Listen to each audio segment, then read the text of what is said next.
هەژاری و بازاڕی فرۆشتنی ئەندامەکانی لەش لە ئێران. ئێرانی ژێر دەسەڵاتی کۆماری ئیسلامی لەو دەگمەن وڵاتانەی جیهانە کە هەژاری ماڵی و نەبوونی هیوا بە باشتربوونی بارودۆخی ژیان و فەلاکەتی بێسنوور بەشێک لە خەڵکی ناچار بە فرۆشتنی ئەندامەکانی لەشی خۆیان و بنەماڵەکانیان کردووە. دەڵاڵانی بازاڕی فرۆشی ئەندامانی لەش پزیشکانێک کە بێجگە لە قازانج و پارەی زیاتر بە هەر قیمەتێک بیر لە شتێکی تر ناکەنەوە، کڕیارانێک کە نەخۆشن و توانای کڕینی ئەندامەکانی لەشی هەژارانیان هەیە، یەکێک لە قێزەوەندترین و نامرۆڤانەترین تجارەتەکانیان پێکهێنەوە. کللتوری بەخشینی ئەندامانی لەش لە پاش مەرگ لە ئێران یەکجار لاوازە و هەر بۆیە ژمارەی زۆری نەخۆشانێک کە پێویستیان بە ئەندامێکی جەستە هەیە و هەژاریەکی بەرین کە بەسەر کۆمەڵدا سەپاوە، تراژێدی فرۆشتنی ئەندامانی لەشی هەژارانی لە کۆمەڵی ئێراندا پێکهێناوە. ئاگاداری فرۆشتنی ئەندامانی لەش لە دەوروبەری ژمارەیەک لەو نەخۆشخانانەی کە نەشتەرگەریان تێدا دەکرێت بۆتە بابەتێکی ئاسایی و بازاڕی فرۆشتنی ئەندامانی جەستە بە حزوری ئەو دەڵاڵ و واستانەی کە نەخۆش فرۆشیاری ئەندامی لەش و دوکتور و ناوەندی نەشتەرگەری پێکەوە پەیوەند دەدەن بەرینتر و مەترسیدارتر بۆتەوە. لە ئێستادا بێجگە لە لێدانی ئاگاداری لە دەرگا و دیوار بۆ فرۆشتنی ئەندامی لەشی لاوان، بازاڕی فرۆش لە تۆڕە کۆمەڵایەتیەکانیشدا باو بووە.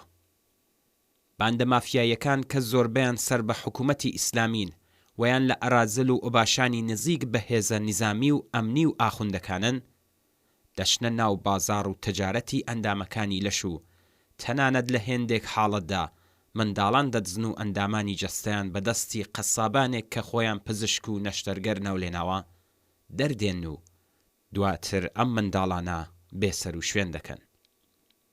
تجارەتی ئەندامانی لەش لە ئێرانی ژێردەسەڵاتی ڕژیمی ئیسلامی وەها ڕەونەقێکی گرتووە کە دەوڵەمەندانی عەرەب و ناوچەکەش بەم ئامانجە دێنە ئێران و تەنانەت لە هێندێک حاڵەتدا کەسی فرۆشیاری ئەندامانی لەش دەبەنە دەرەوەی ئێران و لە نەخۆشخانەی دڵخوازی خۆیان نەشتەرگەری لەسەر ئەنجام دەدەن.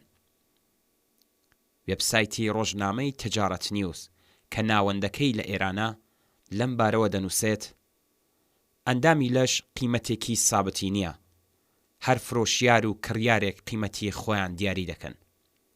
یەک دەڵێ گورچیلا 150 ملیۆن تمەن و ئەوی تریان دەڵێ 500 ملیۆن تمەن.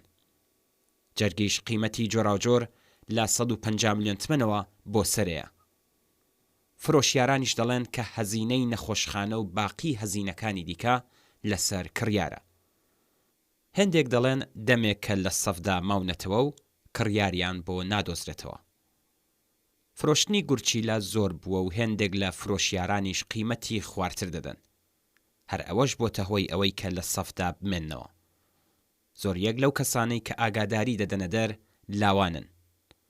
لاوبوون یەکێک لە ئیمتیازەکانی موعاملەیە. ئەوان تەئکید دەکەن کە لاون و گورچیلە و جەرگیان سالمە.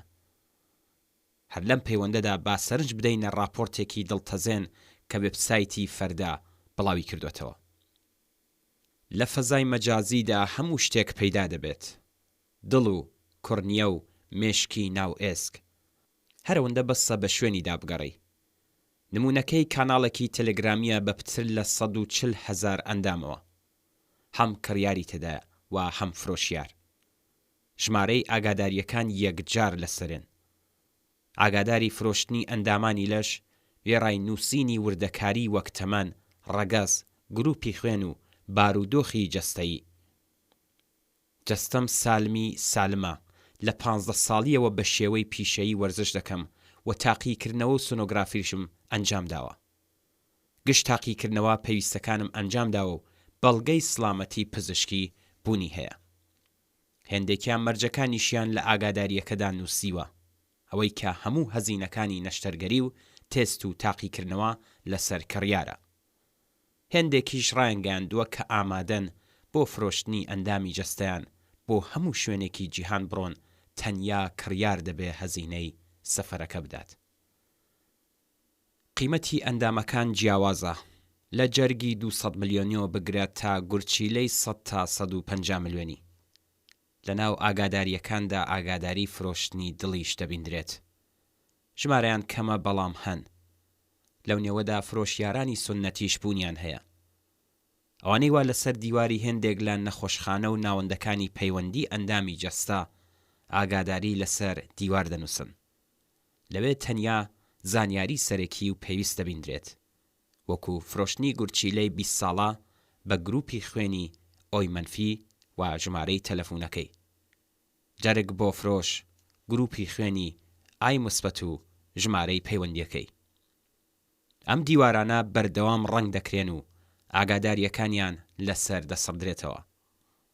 بەڵام تەنیا چەند ڕۆژ دواتر دیسان ئەم ژمارانە بە هەمان خەتەوە لەسەریان دەنووسرێتەوە. حکوومەتی ئیسلامی ئێران هەژاری و بەدبەختی گەیاندۆتە ئاستێک کە بۆ فرۆشتنی ئەندامانی لەش هەژاران بەڕیز بن و جەستەی خۆیان بە تیغی قەسابانێک کە سوێندی پزیشکیان خواردووە و بە باندە مافیاییەکان و بە دەڵاڵانی تەجارەتی ئەندامانی لەشت بسپێرن. حکوومەتی ئیسلامی کەرامەت و هەستی سەربەرزی ئینسانەکانی خستۆتە ژێر پێوە و جەهەنەمێکی لەسەر عەرز بۆ بەشێکی بەرین لە خەڵکی ئەم کۆمەڵە پێکهێناوە.